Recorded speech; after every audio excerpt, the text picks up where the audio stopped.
إن المتقين في جنات وعيون ادخلوها بسلام آمنين ونزعنا ما في صدورهم من غل إخوانا على سرر متقابلين لا يمسهم فيها نصب وما هم منها بمخرجين نبئ عبادي أني أنا الغفور الرحيم وأن عذابي هو العذاب الأليم ونبئهم عن ضيف إبراهيم إذ دخلوا عليه فقالوا سلاما قال إنا منكم وجلون قالوا لا توجل إنا نبشرك بغلام عليم قال أبشرتموني على أن مسني الكبر فبم تبشرون قالوا بشرناك بالحق فلا تكن من القانطين قال ومن يقنط من رحمة ربه إلا الضالون قال فما خطبكم أيها المرسلون قالوا إنا أرسلنا إلى قوم مجرمين إلا آل لوط إنا لمنجوهم أجمعين إلا امرأته قدرنا إنها لمن الغابرين فلما جاء آل لوط المرسلون قال إنكم قوم منكرون قالوا بل جئناك بما كانوا فيه يمترون وأتيناك بالحق وإنا لصادقون فأسر بأهلك بقطع من الليل واتبع أدبارهم ولا يلتفت منكم أحد وامضوا حيث تؤمرون وقضينا إليه ذلك الأمر أن دابر هؤلاء مقطوع مصبحين وجاء أهل المدينة يستبشرون قال إن هؤلاء ضيفي فلا تفضحون واتقوا الله ولا تخزون قالوا أولم ننهك عن العالمين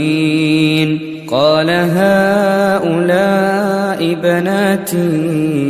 إن كنتم فاعلين لعمرك إنهم لفي سكرتهم يعمهون فأخذتهم الصيحة مشرقين فجعلنا عاليها سافلها وأمطرنا عليهم حجارة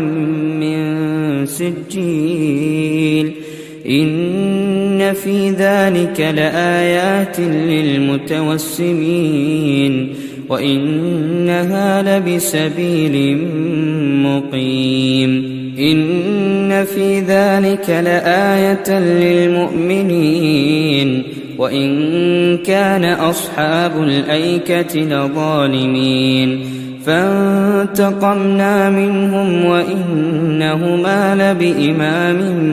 مبين ولقد كذب أصحاب الحجر المرسلين وآتيناهم آياتنا فكانوا عنها معرضين وكانوا ينحتون من الجبال بيوتا آمنين فأخذتهم الصيحة مصبحين فما أغنى عنهم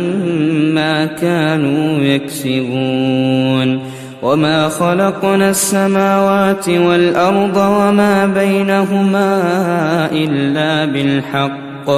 وإن الساعة لآتية فاصفح الصفح الجميل إن ربك هو الخلاق العليم ولقد آتيناك 7 من المثاني والقرآن العظيم لا تمدن عينيك إلى ما متعنا به أزواجا منهم ولا تحزن عليهم واخفض جناحك للمؤمنين وقل إني أنا النذير المبين كما أنزلنا على المقتسمين الذين جعلوا القرآن عضين فوربك لنسألنهم